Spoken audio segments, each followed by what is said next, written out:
I have to admit right away that Star Renegades is not what I was expecting after playing the demo a while back. I got to grips with the combat and the companion system, even the short intro to the story, but I had no idea that Massive Damage had developed a roguelite. The Suikoden, overtones and narrative structure of the opening hour led me to believe it was narrative driven, and now I've seen the full picture, I'm not 100% sure I'm as excited as I was. I should clarify that I'm not saying this is necessarily a bad thing, and I'm certainly not going to pick too much at a game for not being what I personally expected it to be, but there's something about the storytelling and characters in Star Renegades that feels strongly at odds with the repetitive roguelite structure.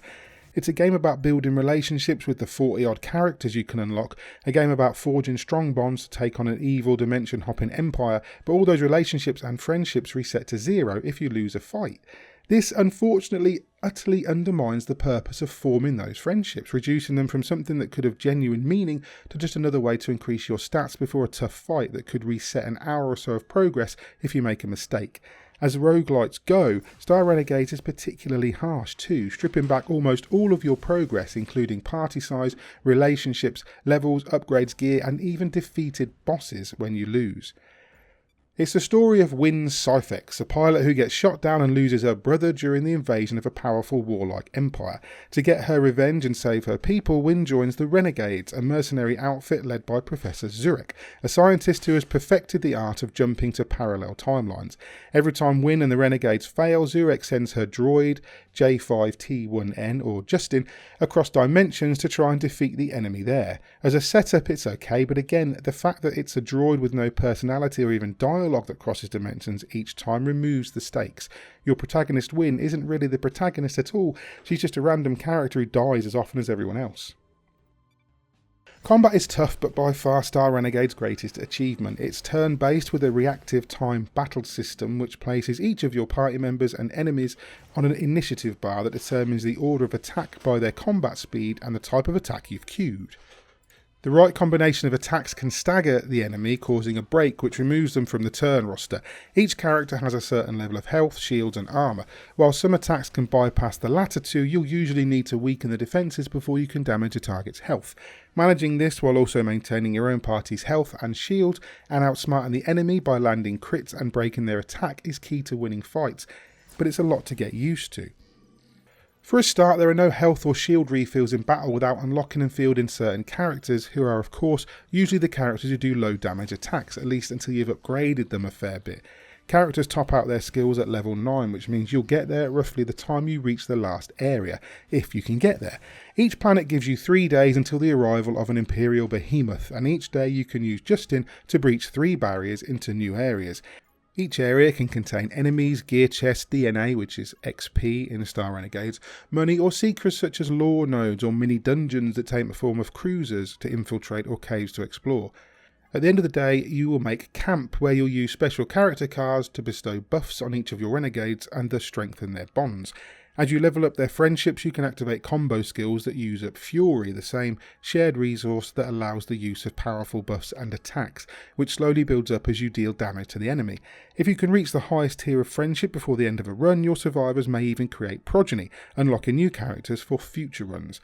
Making it through a run is incredibly hard though. I don't shy away from a challenge, but at times I've had to walk away from Star Renegades, as sometimes the difficulty just seems deliberately skewed in the AI's favour, and repeating the same few areas and enemies over and over, even with new characters now and then, can be very frustrating and a little bit tedious.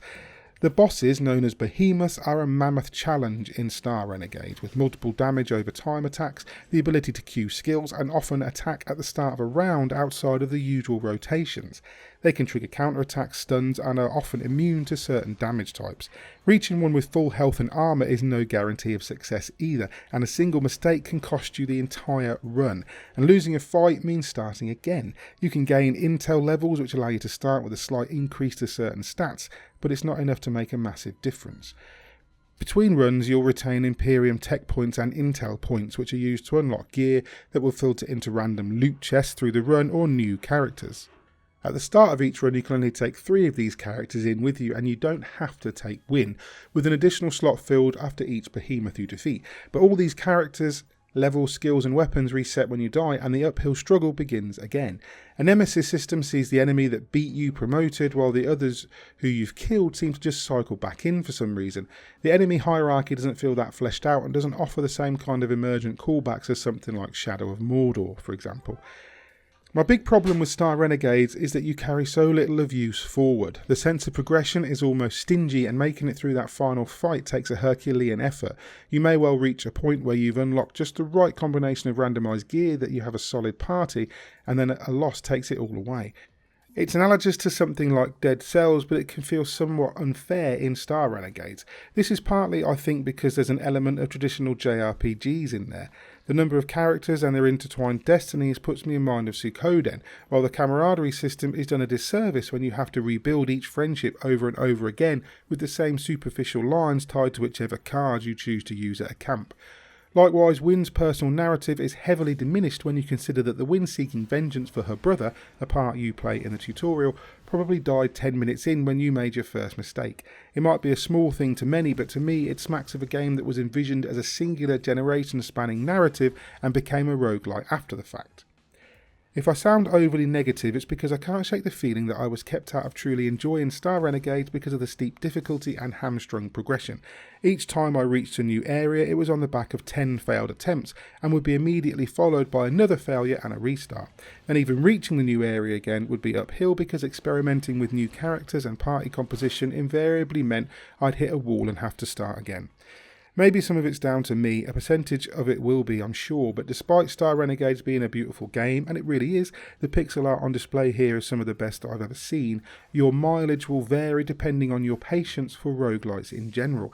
It has some great ideas, the characters are solid, likeable and believable, and the world is intriguing, but it's just a little too punishing and unforgiving to get my full recommendation. For that reason, I'm going to score it a 7 out of 10.